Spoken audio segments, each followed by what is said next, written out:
I'd like to introduce Premier Scott Moe. Scott, could you please come and have a seat here, please?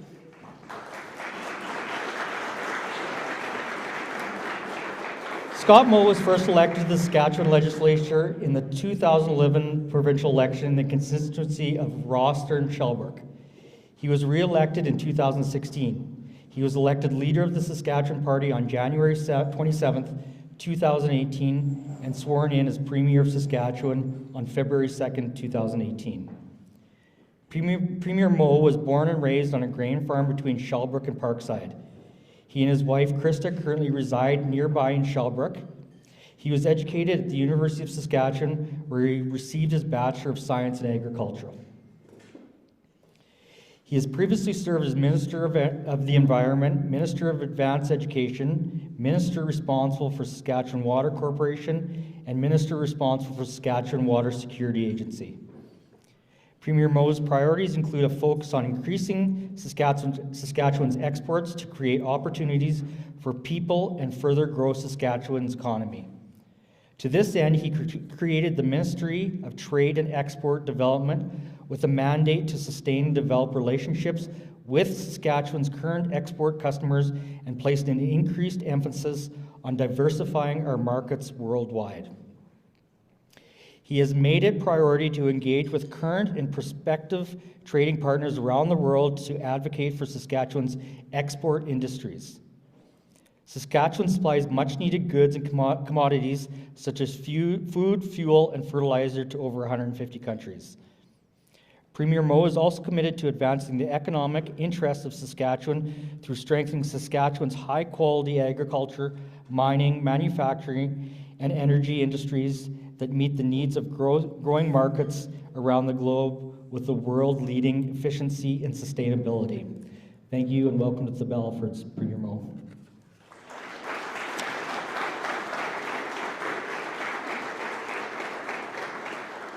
I'd like next to introduce Mr. Tim McMillan. Tim?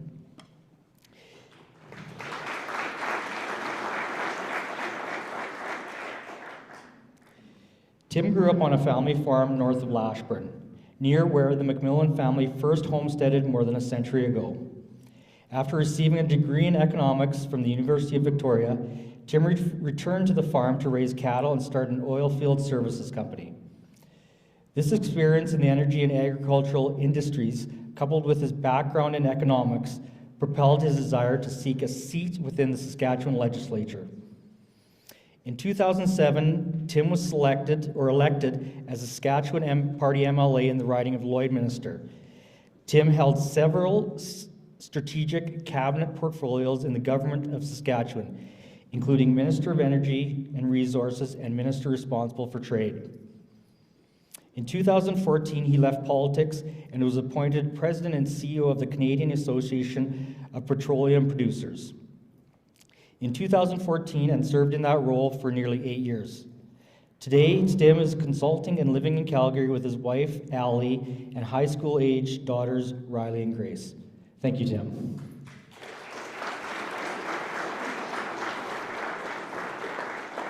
At this time, I'm going to hand over the microphone to Tim, and he is going to conduct the fireside chat with Premier Moe. Thank you, Gareth. Thank you, guys. Is this, yeah, I think that's going through. So thank you very much for the invite. Just, he's got a microphone. To be part of today's event and to enjoy a lovely dinner. It's my pleasure to engage with Premier Moe. It's been a long time since you and I had the opportunity to chat about policy issues in a way that we get to today, about what I think is a phenomenally important issue and set of policies around Saskatchewan and related to federal provincial responsibility, how perhaps a path that makes sense for Saskatchewan.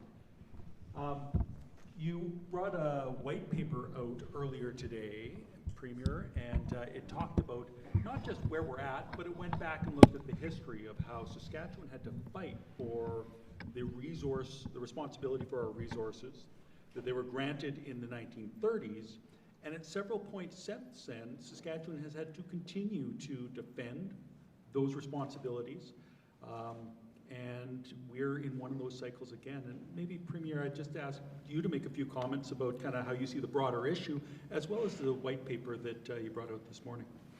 Yeah, well, thank you very much, Tim. And it's great to be in North Battleford. Tim comes from just a little ways west, pardon me, of North Battleford. I come from a little ways east, still live there, and it's great to meet in the middle here in what has historically been a community in a city that has a very rich history in the formation of our province. A little bit of what we are going to talk about here today. And you're right, Tim, if you go back to the late 1800s, mid to late 1800s, we ultimately started to come together as a nation. I think it was 1870 when Manitoba joined Confederation, Alberta and Saskatchewan, then in 1905. However, neither of those three provinces didn't actually have control over their natural resources at that point in time. And the white paper that we've put out here just a couple of minutes ago really will go take a walk through time in our province and through the nation of Canada as well, as we led up to those dates. 1905, when Saskatchewan and Alberta joined. 1930, when we actually brought in the Natural Resource Transfer Act, and there was much discussion by many Liberal premiers as it through that period of time on how we were sending our resources to Eastern Canada. And it ultimately culminated in the agreement that we had in 1930 that brought Manitoba, Alberta, and Saskatchewan into be a full partner for that period of time when it comes to sharing of our natural resource wealth with Canada, but also preserving the opportunity to keep some of that wealth and develop some of those projects here in our province. Step forward through to about 1982 when we actually seceded, I guess, the British North American Act with the signing of our Confederation documents and our Constitution that we have here in Canada. And much of what we talk about historically brings us up to where we are today in this nation, where we are very much having a similar conversation. And this isn't a conversation that's entirely focused on, the province of Saskatchewan or another province and the differences that they have with the federal government. It very much is a conversation about what we are able to achieve as a province. We are on the cusp of some very great things here in the province. I would say we are on the cusp of some of the greatest opportunities that have ever been presented to this province and ultimately to the communities that are here. Right here in North Battleford, when you look at the agricultural crop that we took off today, but you look at the grain hub that is forming right here in North Battleford to the north with 6 facilities there, facilities being built out to the east of this city. When you look at what's happening in the energy industry to the north and to the west of this city, it's monumental, and it's not happening like it is here anywhere else in the world. 2 months ago, we had put forward our methane reductions results, not the plan, but the results thus far for the energy industry in Saskatchewan. We have a 60% reduction in methane emissions in the energy industry in Saskatchewan. It's largely due to the investments that are happening right in this area of the province, and those investments are not happening anywhere else in the world to the level that they're achieving the results that we have here. And this place, just in and around North Battleford, Lloydminster area, is now producing some of the most sustainable heavy oil that you can find anywhere on earth. And so this is where we are today, is we want to develop more of those resources. We want to develop more potash mines in Saskatchewan. We want to develop more uranium mines in Saskatchewan. We want to further develop the energy industry. We want to develop our agri-food industry. With that comes jobs. With that comes the growth of our communities. And with that ultimately comes our ability as a provincial government, as a municipal government, and actually as a federal government as well, to reinvest right back into the services that we look to governments to deliver to us and to our families. And so the white paper will walk through the historic relationship between provinces and the federal government. It'll walk through ultimately where we are today and the opportunity that lies before us. And then ultimately it's going to also walk through and put forward our direction on how we as a provincial government intend to unlock Saskatchewan's potential and really achieve what we see as being that opportunity that lies before not only the community of North Battleford, but every community across this great province that I have the opportunity to serve over the course of the past few years and today. Your MLAs that are here today, I'd like to re-acknowledge everyone that has joined us here today. I see our MP Rosemary Falk for this area here. Thank you, Rosemary, for coming. I see Jeremy Cockrell. They handed me a list so I don't miss anyone. Ken Francis, pardon me. Terry Jensen, Colleen Young, Ryan Domitar have all joined us. Thank you. Mayors that have joined us. I think there's a Reeve in the room. Thank you so much for joining us here today.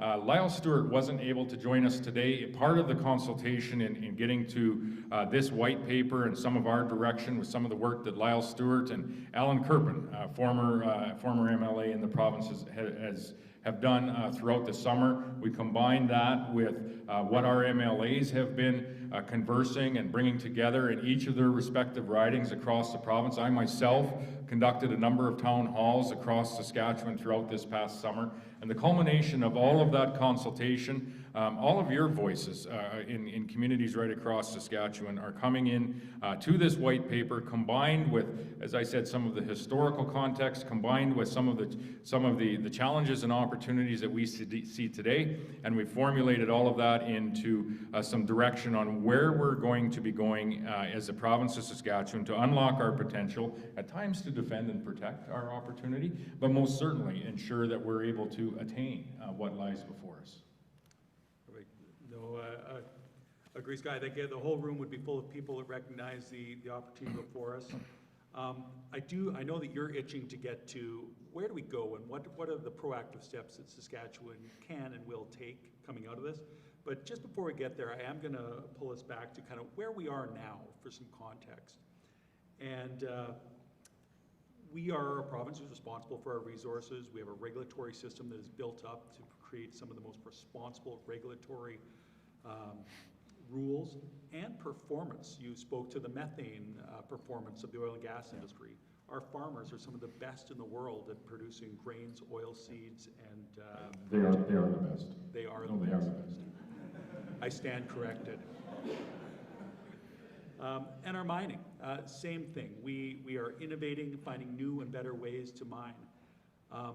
That being said, in the current incursions from the federal government into provincial responsibility, it is often under the headline of environmental rules and regulations. And any specific areas that are concerning that are reflected here in the white paper on that file? Yeah, and there is a number of areas, and really what we will see here, and I grabbed a piece because I do want to list off, there's really 9 policies that are entirely problematic for, and are locking in Saskatchewan's opportunities.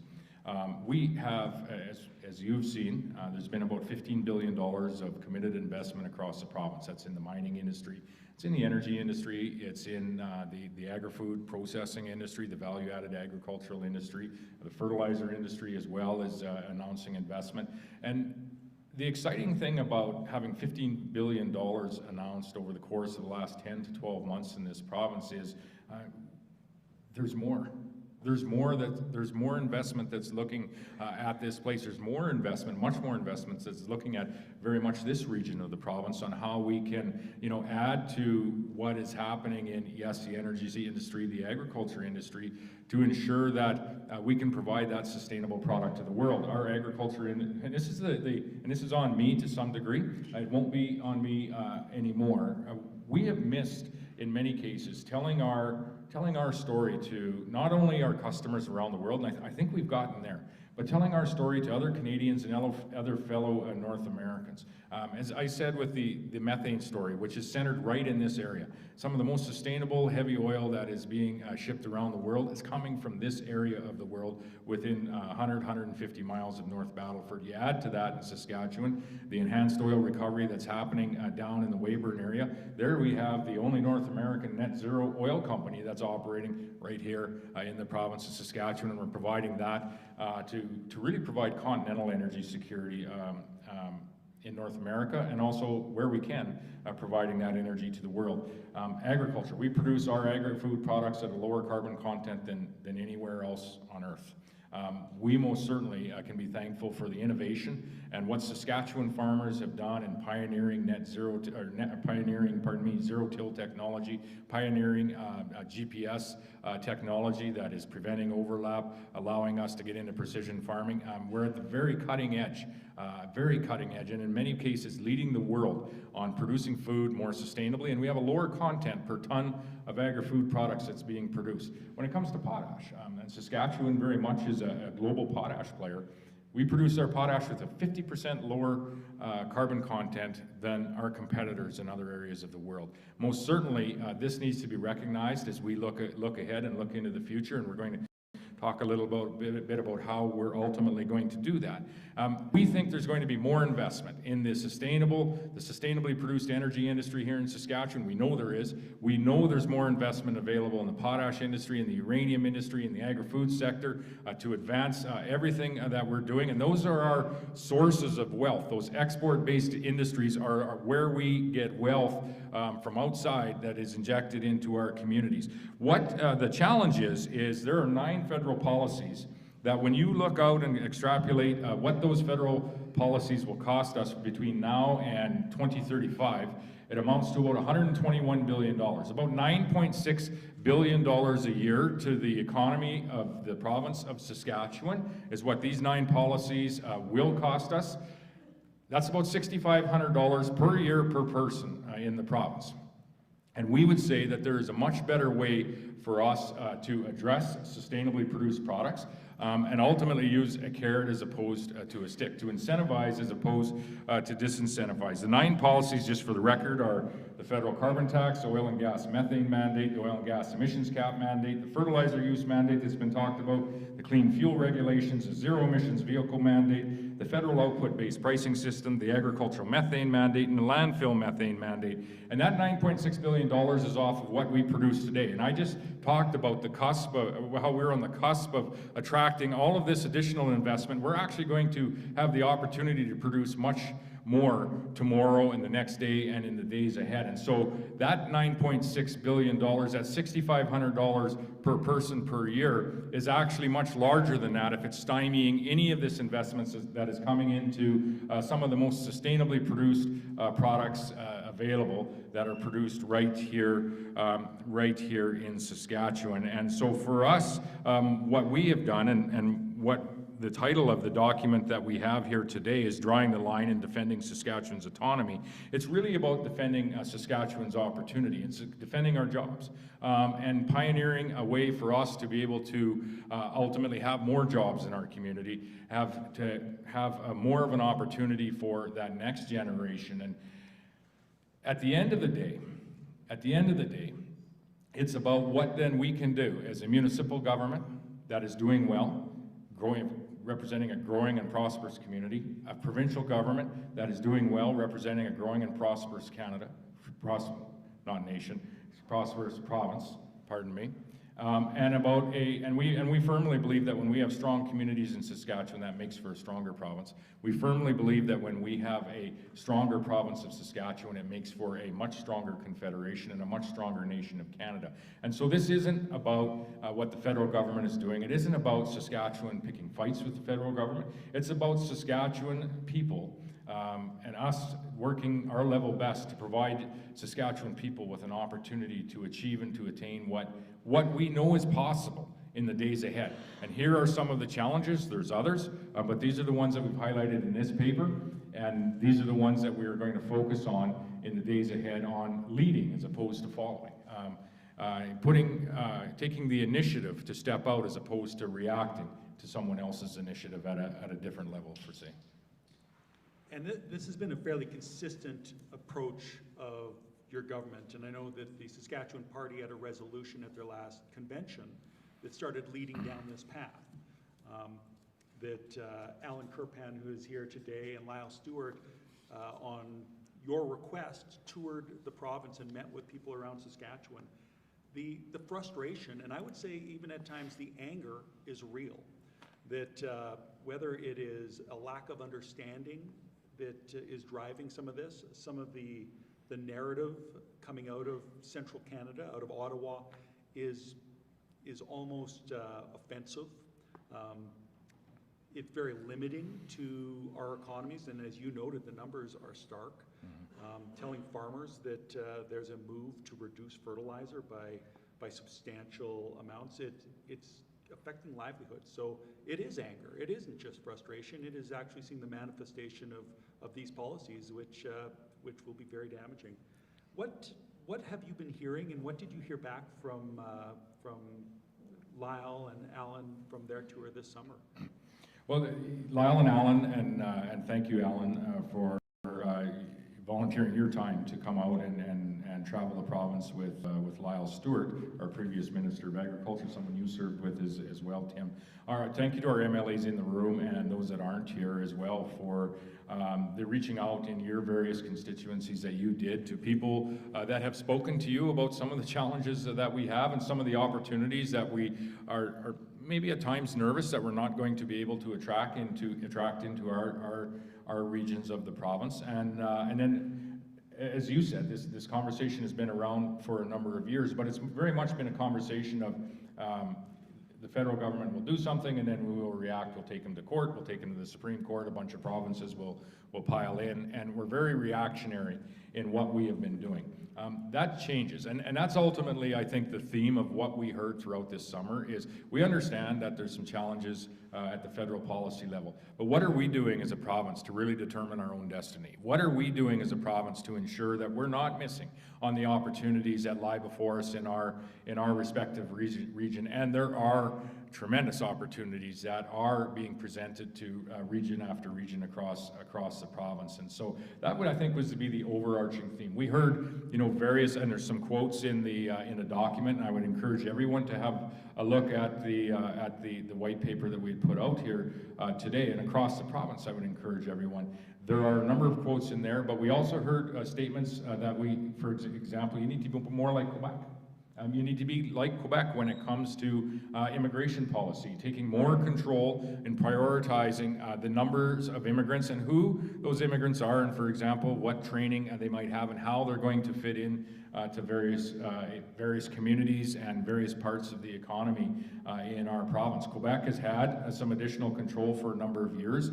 Our immigration minister, Jeremy Harrison, who hails from just north of here in the community of Meadow Lake, has already put forward a document to the federal government saying that we do want to increase Saskatchewan's influence on where our immigrants are coming from. First of all, we want more in numbers. 2, we want more influence on the approval process, and 3, we will work ultimately with other provinces and wherever these folks are coming from to ensure that they have access to training and whatever it might be to be participating members of our community and ultimately our economy and our society. As we find our way through the list of concerns on how can you be more proactive versus reactive. I spoke earlier about all of our industries and just how well they're doing from a sustainable production perspective, agriculture, potash, and the energy industry. And what we really need to do is look at how can we provide the companies that are operating here, all companies, the opportunity to actually monetize some of the investments they've made. Those investments haven't been made in other areas of the world, but they've been made here, and most importantly for us, they've been made in Saskatchewan. We need to set up a framework so that these companies can actually participate very quickly in the voluntary carbon credit market, for example, around the world, and thereby allow all sorts of companies around the world to actually achieve steps towards a net zero conversation or a net zero level. WestJet, Walmart, all these companies are looking for this, and we have many companies, Monsanto, CNH, that do a lot of business in this province. They all want to find their way to net zero. We actually have the avenue to do that. So we're working quite closely and have been for some time on how can we set up this voluntary carbon credit market, actually allow companies that are making those investments to sell those credits to other companies, allowing them to find their way to net zero, and really put some structure to some of the conversation that, you know, many others are having, but maybe aren't putting the actual structure to actually attain the results that we need to, and incentivize. I mean, at the end of the day, if you can incentivize these investments, monetize some of those investments, you know, grain companies, canola crush facilities, energy companies are going to look very differently at the investments ultimately that they are making. You know, where this leads us as we look ahead, the Constitution is very clear. There are areas of shared jurisdiction with the federal government, environment being one of those. There are areas of sole jurisdiction of the federal government, transportation, pipeline conversations are one of those. And there are areas of very much sole jurisdiction for the provinces. The development of our natural resources is one of those. Those areas, from time to time over the course of the last now 100+ years, have been blurred by various federal and provincial governments and the conversations that they're ultimately having back and forth that have at times evolved into disagreements. But at the end of the day, the Constitution is a good document for Canada.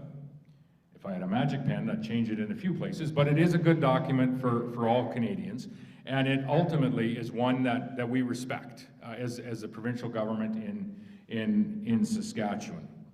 That being said, good fences make good neighbors, and there is a time for us to reaffirm what is and what isn't in the Constitution from our perspective, and if someone is to move into a different laneway or a different realm under the Constitution, we can also set up ultimately what that process might be for rectification of that. And so we will, and you will quite likely see, I'm almost certain, going to see some legislation come this fall to really reassert Saskatchewan's place and how this province operates under the Constitution, all the while respecting the Constitution, which is the document by which this nation was found, the document ultimately that we are a signatory of in 1982. But we will be putting it into the House legislation this fall that is going to really reaffirm where the provincial jurisdiction is as per the Constitution of Canada. And as I said, we firmly believe that this will enable and help Saskatchewan. It will help us unlock what we view as Saskatchewan's potential.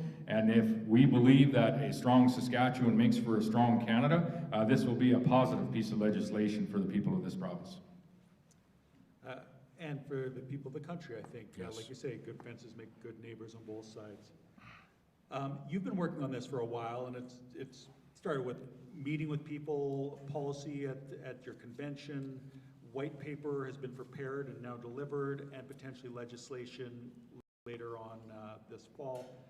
Alberta has just had a new leader elected who is being sworn in as Premier today, I believe, Danielle Smith. Yeah. And she, in her leadership, talked about a piece of legislation called the Sovereignty Act.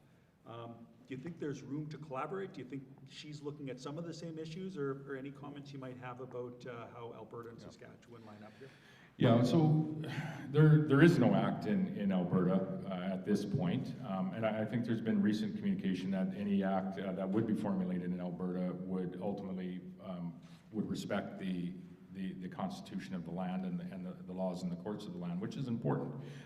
For sure, I think there is an opportunity for us to collaborate, not only with Alberta, and I would suspect as we move through to this fall, they'll be looking closely at some of the work that we are doing here in Saskatchewan, and we will work closely with Alberta, but there'll be other provinces that will be looking at this as well. As I said, if we firmly believe that good fences do make good neighbors, there's no reason at all that other provinces also won't be looking at can we reaffirm our provincial constitutional authority as well to ensure that we also are not missing out on opportunities that might lie before us. And I mentioned 9 policies that are of concern to us in Saskatchewan. You'll notice that didn't include the Bill C-69, which was the pipelines bill that has, or the Impact Assessment Act, pardon me, that has actually been ruled unconstitutional at the Court of Appeal in Alberta. I didn't include the Tanker Act, It didn't include ultimately the clean electricity standard that is being talked about and mused about now, which would add to those costs directly.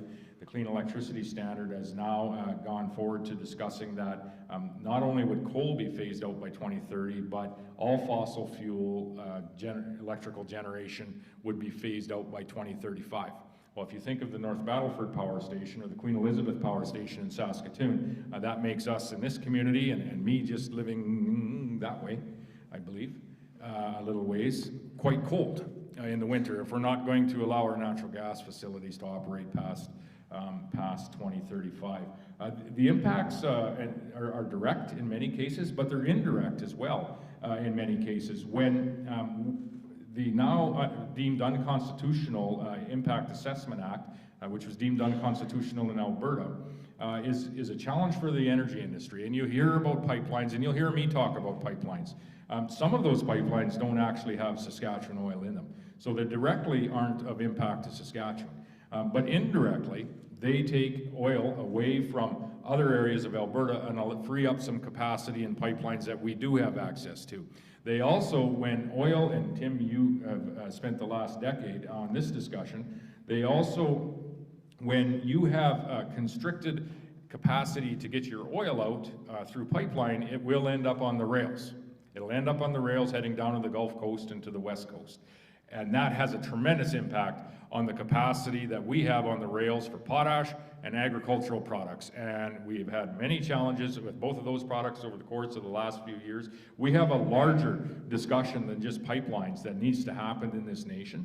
And it is about how are we ultimately going to get all of the products that we're going to produce, and we're going to produce more of them, and they're going to be higher value here in Saskatchewan. How are we going to get this increased number of products to a saltwater port, ultimately so that we can deliver to the world in the years ahead? This is a challenge. This is, I would say, as we look ahead 5, 7, and 10 years, is likely going to be the #1 challenge that will be constricting our opportunity to grow in the years ahead. So we have an immediate challenge right here, but I think down the way we need to open up a much larger discussion about how are we moving products back and forth across this nation of Canada, around our continent of North America, and ultimately providing those products to a port facility where they can be provided to the world. And on that, when it comes to energy and food security, can I digress for a moment? Please. When it comes to energy and food security, it's important for us to really refocus that conversation on not only Canadian energy security, and food security is connected to that, but North American energy and food security. If we're not going to have a very serious conversation, long-term conversation about how we're going to ensure that we're energy secure on this continent, who else in the world do you think is going to have it for us? And if you want to draw a parallel on what happens when you go down the path of talking about strictly and solely emissions in the environment, without allowing the energy security piece to come into that conversation, you need to look no further than Europe today, specifically Germany.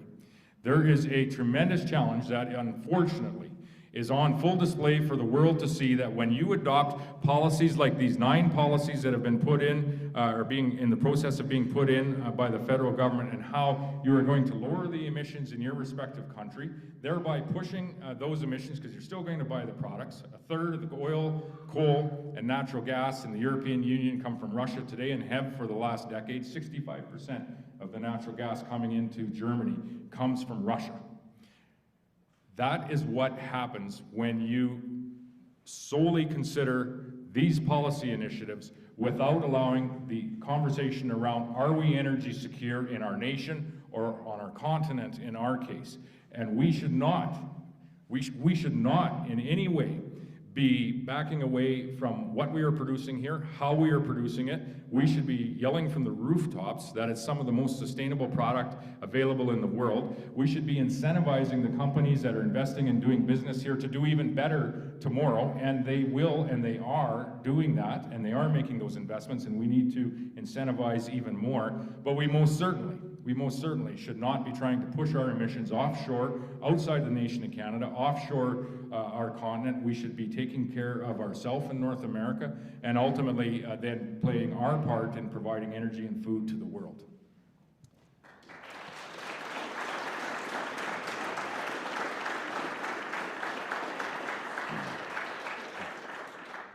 So to answer your question, yes, we'll work with Alberta and likely other provinces.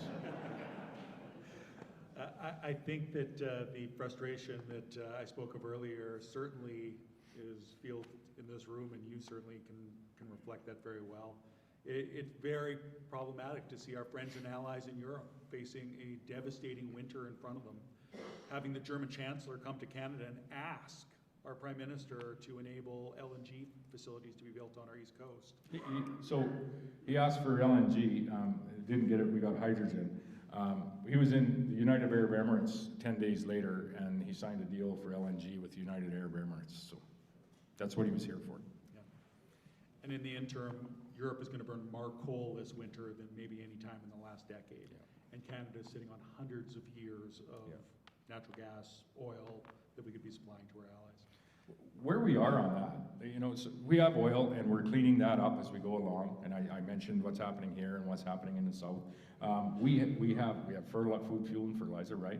But we have everything that people need today: oil, natural gas. We have coal for the south, but we're transitioning, and we're cleaning up those products as we transition. We'll get to the carbon credit system that we'll put in place, which will actually give our customers around the world the opportunity to look at our products and say, well, it's pretty high quality, it's affordably priced, oh, and it has a lower carbon content. I'm going to buy that rather than this, whether it's potash, food, or oil, and we're getting to that. Where we're going is actually quite interesting in Saskatchewan as well, as we clean up those resources in transition, as we expand our uranium industry and provide that product for clean nuclear power around the world, and quite likely have the opportunity to use it here in this province with SMRs, and ultimately should be providing even more of that. We power today 1 in 20 homes in the US, and that should be climbing if we want to have this continental energy security discussion. Last but not least, and I would ask everyone to keep their eye on what's happening as we convert to, you know, electric vehicles, battery power in the rare earth elements sector. There's one critical minerals processing facility being constructed in Canada. And if not, it's 1 or 2 or 3 in North America.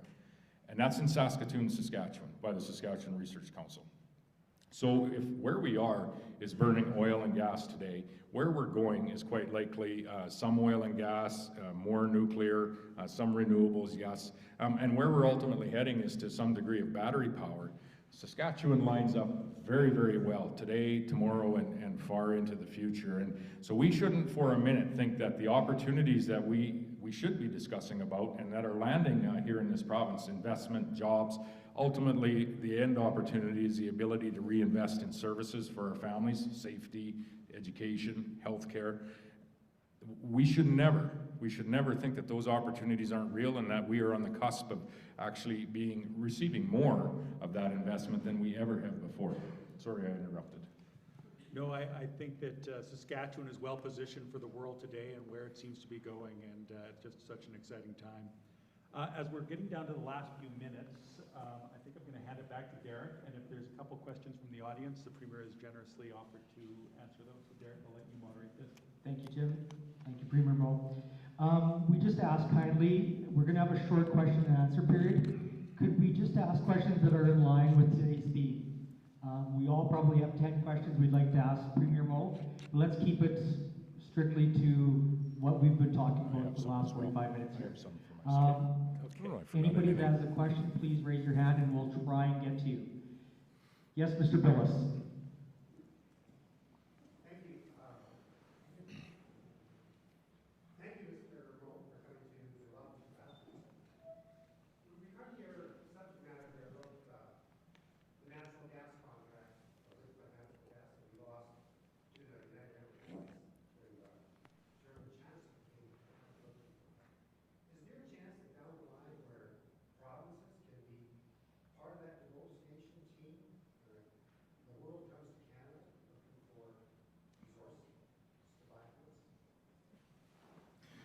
I think there's more of an opportunity actually for it to even go more granular to that, is as we continue to attract investment into our provinces.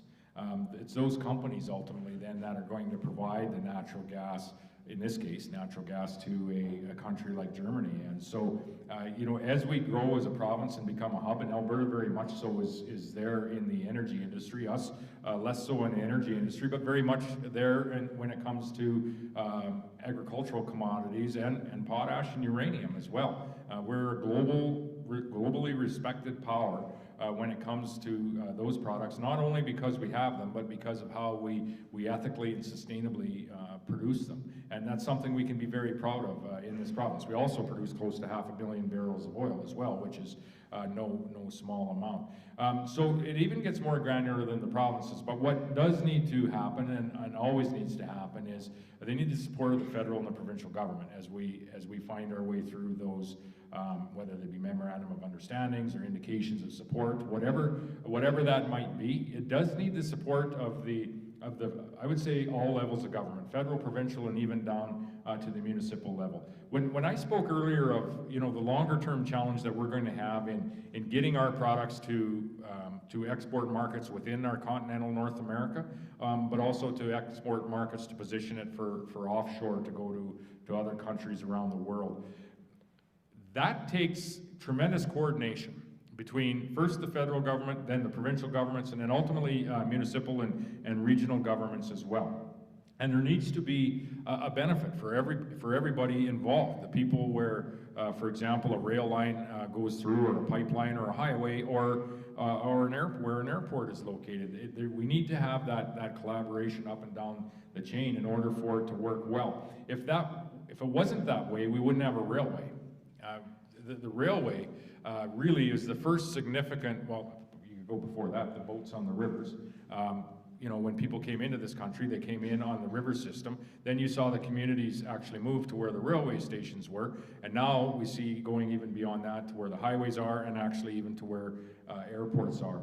All of that has to happen with coordination up and down the chain. So federal, provincial, municipal, regional leaders, First Nations leaders, and then ultimately to have companies that are willing to invest into that environment, doing business in that environment, hiring and allowing for careers to be in those communities, and they're the ones ultimately that will conduct the business. We don't sell oil as a province. The Emirates has a little different situation with their oil company there. Thank you, Premier Moe. Mr. Caldwell.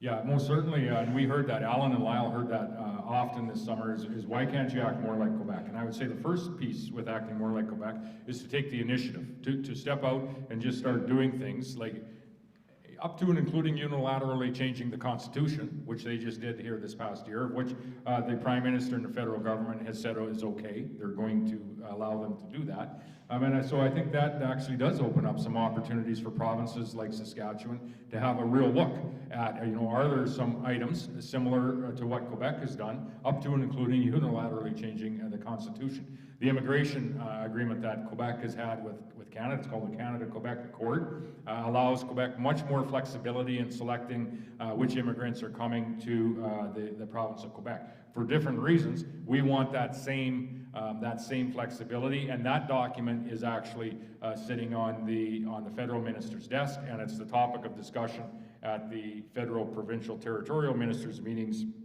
the last one and throughout this year. And so there is some space, and I wouldn't preclude that there will be additional space where if we have to reaffirm our province's right to develop our natural resources, including agricultural land through the use of fertilizer, including our oil and gas industry, including our mining industries, including our ability to generate economically clean power here in the province. We won't preclude taking additional steps even beyond what you're going to see us take this fall. Thank you, Premier Moe. Shannon Reichert. How is the provincial government to deal with the moving of the goalposts by the federal government? That is a challenge. Absolutely, it's a challenge. This is a, you know, I was at an environment ministers meeting a number of years ago where that was just post a premier's meeting, a first minister's meeting, where the premiers and the prime minister met in Vancouver, where they signed the Vancouver Declaration. There they all agreed to work together on 4 points. One of those was ultimately a carbon tax or pricing of carbon. The next meeting was the environment ministers meeting, where we were told that the federal government is just going to move into this space. If you don't, we'll be there. So they wanted to backstop it, as opposed to working with the provinces in any collaborative way in an area that is ultimately shared jurisdiction. They also promised at that point in time they wouldn't go above $50 a ton. Quickly, they're up to $170 a ton in that space. And so the goalposts have been moving, not once in a while. They've been moving frequently, very frequently. And that has been an ongoing challenge for not only the 9 policies that I mentioned and where they started, but ultimately where they end. And that's why you see when there's discussion papers that are put out and policies initiatives that are put forward, like the 30% in fertilizer reduction. And then it's shifted to an emission reduction because there's some public pressure. But there's some real circumspect, given how some of the policies have come forward, where they're actually going to land at the end of the day, and how they're going to change in the years ahead. And if we all think back to when my predecessor, someone we both served with, when the introduction of the carbon tax, which was the canary in the coal mine for all of these others. But when it was brought in, our former Premier Brad Wall had said, "Has anyone done the economic analysis of these policies?" And no one had.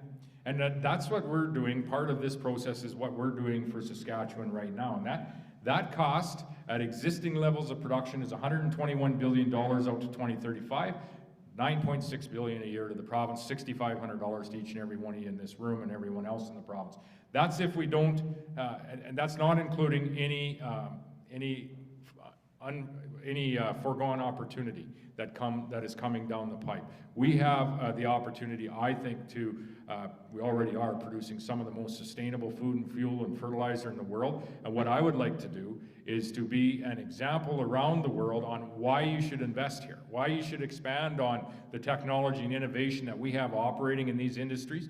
And then we can ultimately provide that product to Canada, to North America first, and then ultimately to the rest of the world. It's the cleanest in the world. It's competitively priced, as I said. It's some of the highest quality product in the world. And most certainly what we're going to do is start taking the initiative to put things in place, put parameters in place, like the carbon content of our products, so that our customers can ultimately see that. What we need to do, I think, as a provincial government as well, is tell a better, a more concise story to our fellow Canadians, and I would say even to our fellow folks across North America. The energy security discussion is not one that should be discounted in any way right now. In particular, while we watch what is happening in the European Union this winter, in particular when you consider that for the last decade plus, they have been buying the largest portion of their products from Russia, and in particular when you think what Russia has been doing with the profits from those sales. Scott, can I just add a quick comment on that?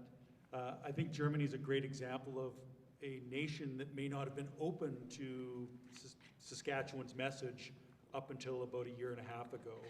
And the realities have proven that they are now ready to hear that message. And I'm afraid that parts of Canada may see costs at a level that change their perspectives and openness to a Saskatchewan message as well. You can ignore reality. You cannot ignore the consequences of reality.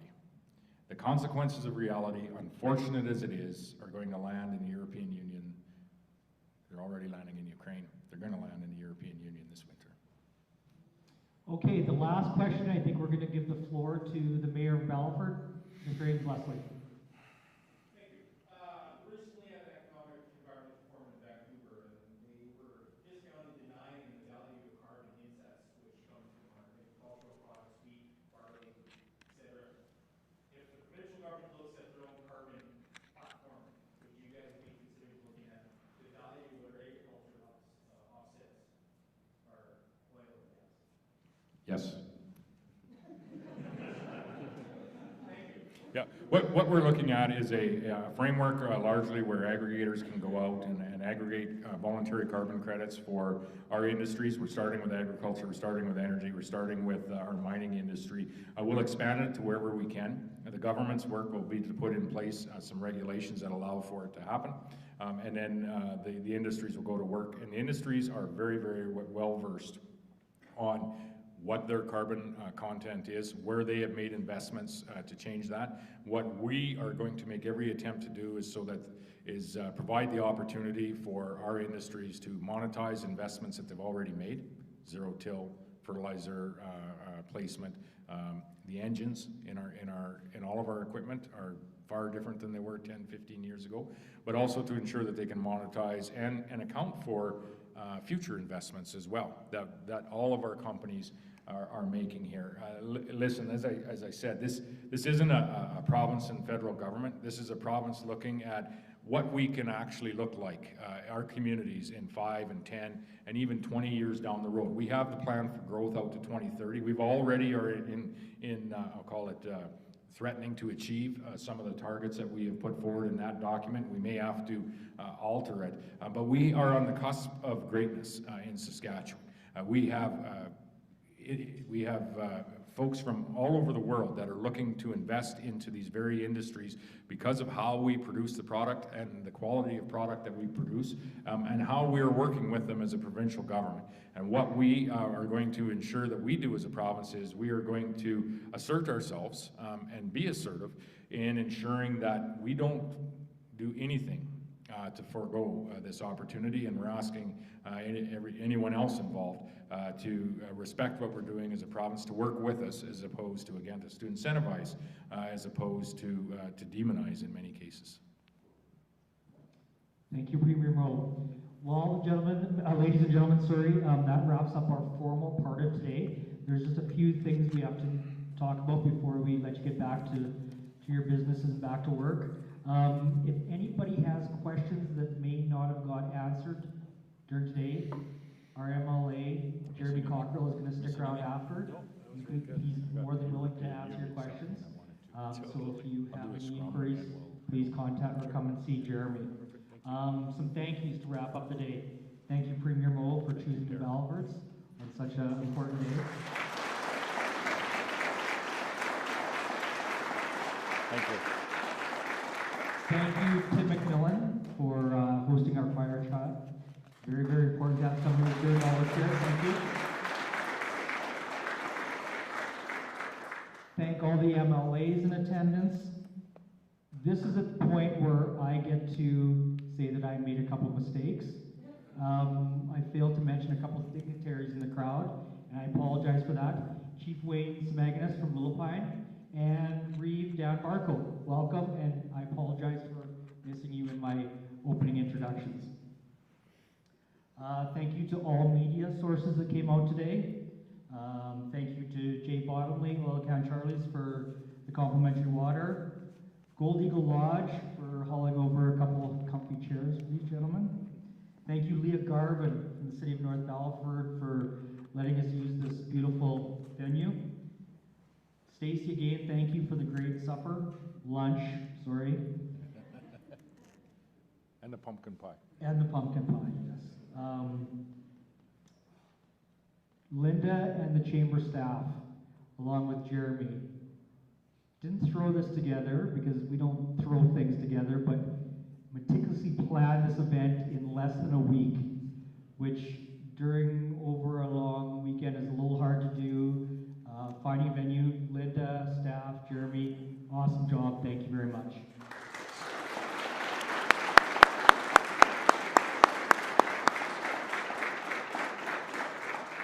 And finally, you're probably tired of listening to me. Thank you for all attending today. Events like this don't happen without you buying the tickets, sitting your butts in the seats, and supporting the chamber. So thank you. Have a great day in business.